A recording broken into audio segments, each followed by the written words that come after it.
Hey, imontheedge in my seat here, back again with another brand new video. So today I will be no damaging all the boss fights in No More Heroes 3, the brand new No More Heroes game which everyone has been waiting for. And before I continue talking, I just gotta say, shout out to the like button, always giving me support. And if you want to give me support, go on and add to that said support. And don't forget to comment, subscribe, and punch that little bell icon for a good, solid, no damage notification. And oh, I should clarify, when I say No More Heroes 3, I am of course referring to the very popular spin-off No More Heroes Travis Strikes Back, and by boss fights I am specifically tackling the mini boss fights in this game, which are these lovely sheepmen here. So now the strategy with this guy to take no damage is really easy.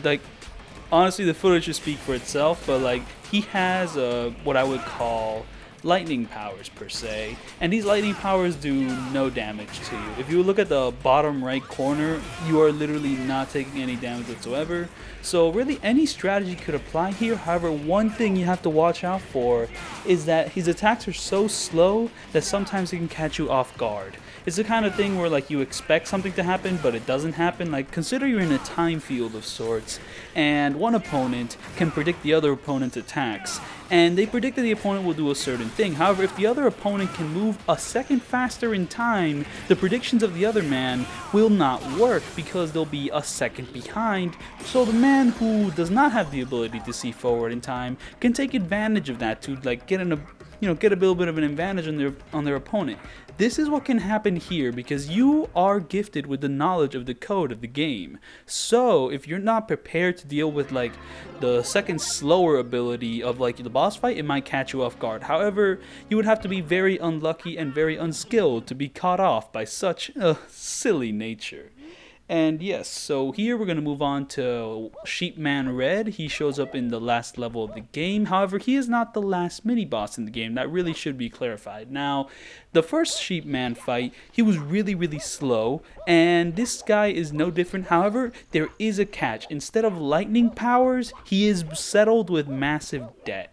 And the reason this is a really big issue is because he has the power to transfer that debt over to you. He has this ability, this kind of like a cellular ability to pretty much penetrate your brain waves and pass on the debt which he was holding on to for no reason whatsoever, and now you have it for no reason whatsoever. It's very hard to deal with if you're not a skilled gamer. However, it never happens to me because I always know what I'm doing when I'm doing these no damages. There has not been a single point where I've ever been aggravated or I've ever raised my tone when fighting these boss fights. It is a very easy process. These videos are practically just super easy because I'm a really good gamer. However, even though I am such a skilled gamer, it should be noted that even a gamer as skilled as I cannot escape the will of the government.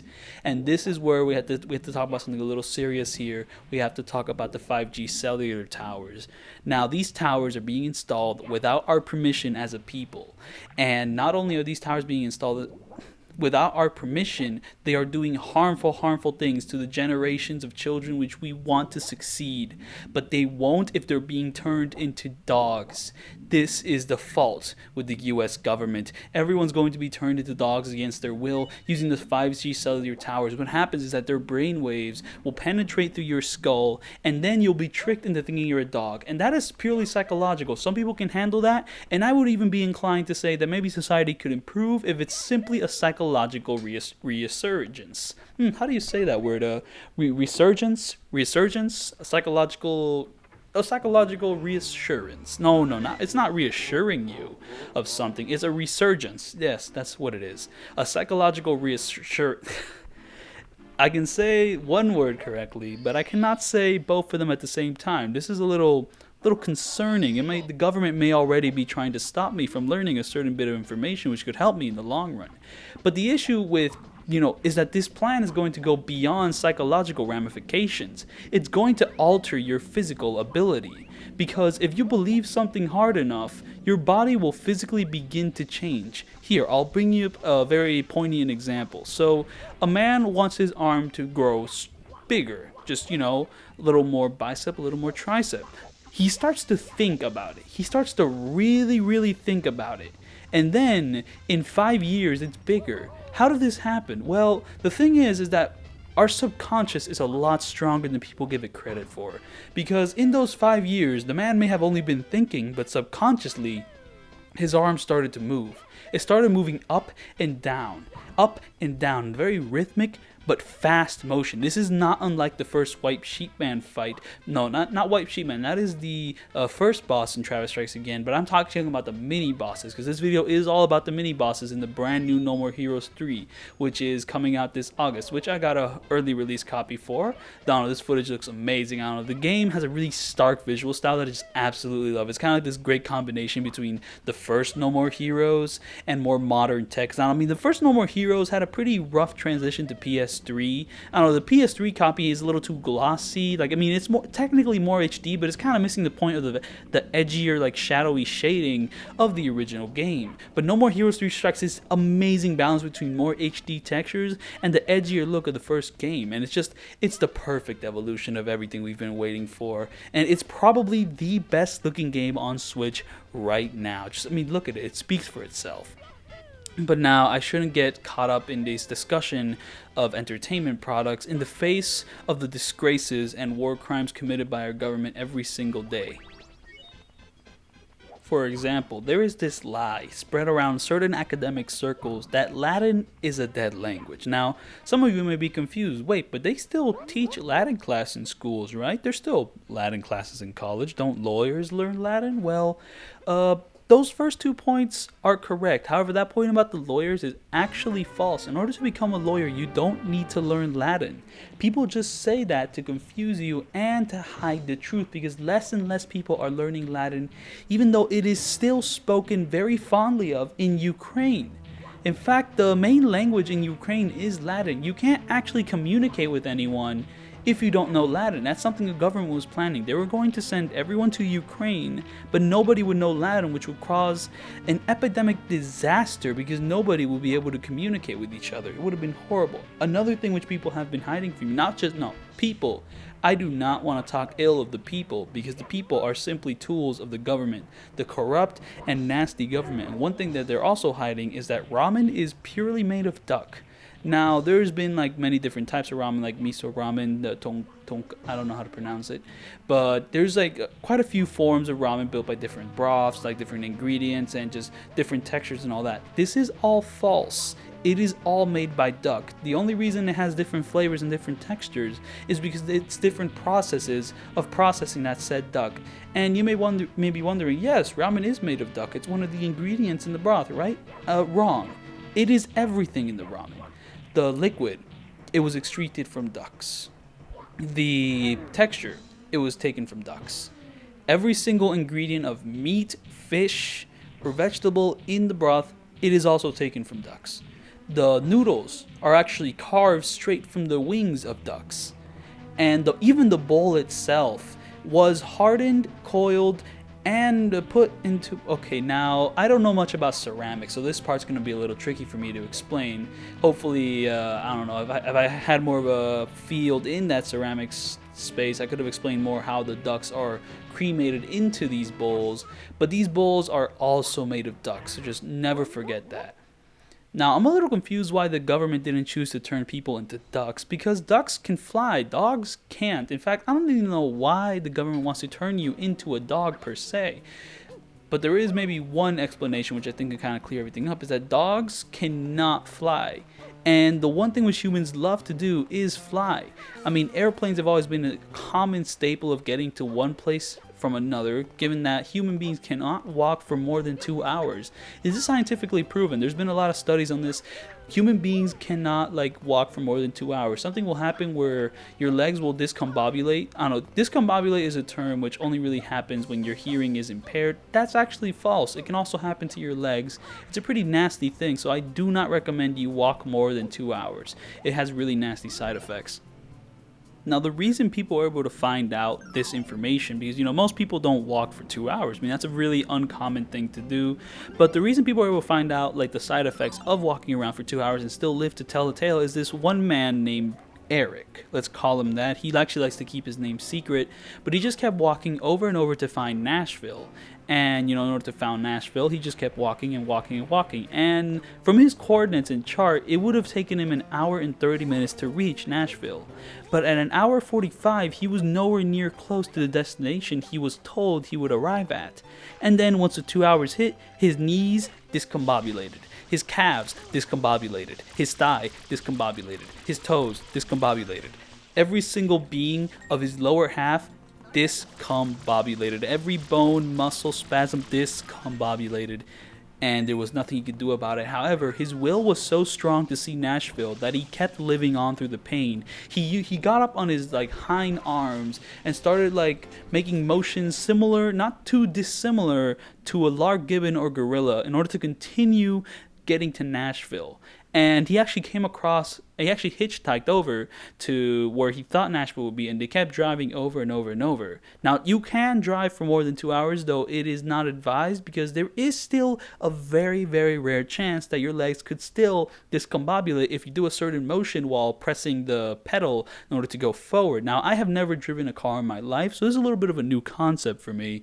But if you keep your leg on the pedal in a kind of walking manner, your body may confuse that for walking for 2 hours straight, and your legs might be discombobulated, and when your leg discombobulates, it disappears, and then you won't be able to press that pedal anymore, which will leave your car to just be stuck, and that'll just be a lot of money wasted. It will be very horrible for the economy. But throughout all these travels, throughout all these struggles, this man, who I am calling Eric, found out that Nashville does not exist. However, despite having this knowledge with him that Nashville is not real, he did not share it with his contemporaries. He instead lied to everyone.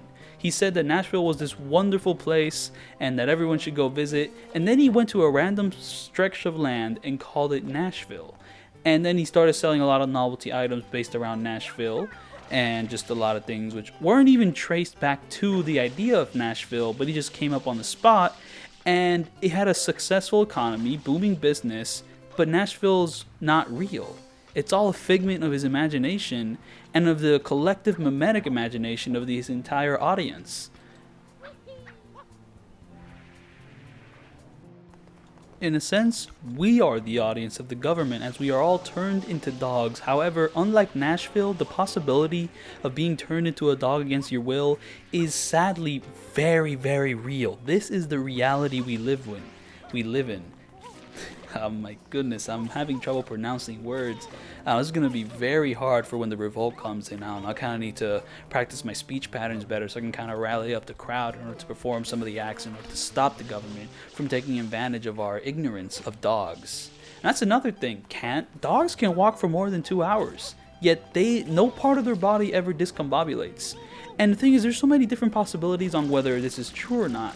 Is it that for some reason they don't discombobulate, or is it that they do discombobulate but have some sort of inner strength or mentality that stops them from ever showing any signs of discombobulation? Like, per se, maybe your arm's broken, but for some reason you don't hear a snap because you think so hard that it doesn't snap. Think back to the man who trained his bicep for 5 years without ever really thinking about it. Just by thinking that he wanted a stronger arm, he subconsciously trained his arm. So maybe dogs have an innate ability to avoid discombobulation by walking for 2 hours, by innately thinking, I am a dog, woof, woof, woof. And maybe that's what the government wants to do. They want us to turn us into much stronger beings who can walk for 2 hours straight. There might be a great war going on in the very next century, maybe next generation, who knows? But the thing is, we are going to be war criminals as tools for the government by being turned into dogs who will follow orders for no reason. We will simply follow orders because woof woof, I am a dog. Do you want this to happen? Is that a yes? Is that a no? I can't really tell. I can't communicate telepathically, though some of my peers are a little trained in that. However, those peers are very close to the cell towers, so they're the most likely to be turned into dogs. Now, how a psychic dog would tackle these situations, I have no idea. Because the only real message they could send telepathically is, woof woof, doggy. I don't know if they would refer to themselves as doggy. Now, for certain pronouns with these dogs, would that still apply if you're a dog? Dogs have been gendered, but would they still hold on to that if they're being turned into one from the cell towers? And what decides what kind of dog you turn into if you reach these cell towers? I mean, is it mentality? Is it physicality? It's a bit of a mystery. A mystery that should stay a mystery, because if it does not become a oh my goodness, the government is tying up my tongue so that you don't hear the truth. So now I will repeat everything I said in order to ensure that you hear the correct message.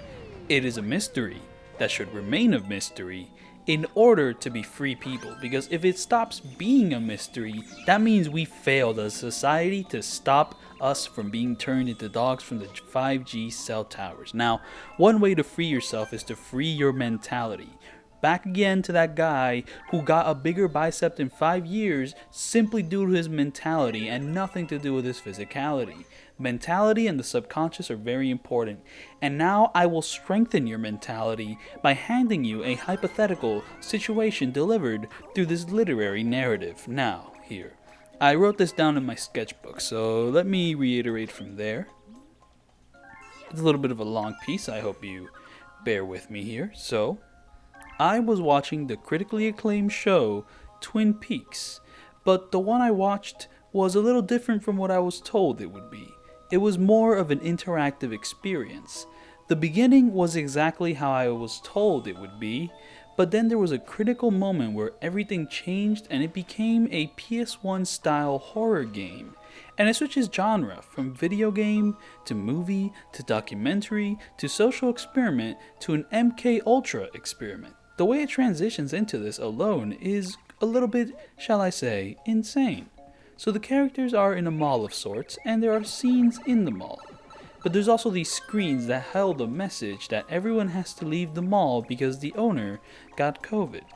The way I experienced this moment was weird because it was as if I was one of the characters in the show, and at the same time I was just watching it in a big room with a group of people in an empty apartment with only a TV and a lot of speakers. So in the show, the main character is walking around and the Jester from Deltarune and Sans from Undertale are inside the mall, and they both have clown noses. They're more cameo appearances. They don't do anything, but the dream implies that the Jester is the owner of the mall who got COVID. Main thing is that no one is leaving the mall despite the warning on the screens and over the speaker. After a while, the message changes on the screen and says, "Never mind, let's party all night." And the speakers began to play Rihanna. I think the song was work, but because it's a dream, the lyrics were a little bit different, but I don't remember the lyrics. Anyways, Lynchian, like David Lynch always likes to play with this ideas of dreams and reality. Now, I'm no scholar on the topic, but you should watch G. Henry's video. He goes into great depth about the Lynchian inspirations in No More Heroes 3. I think it's a really fantastic look. I think he's a little bit more versed into it, so definitely recommend watching his video. But anyways, back to the hypothetical.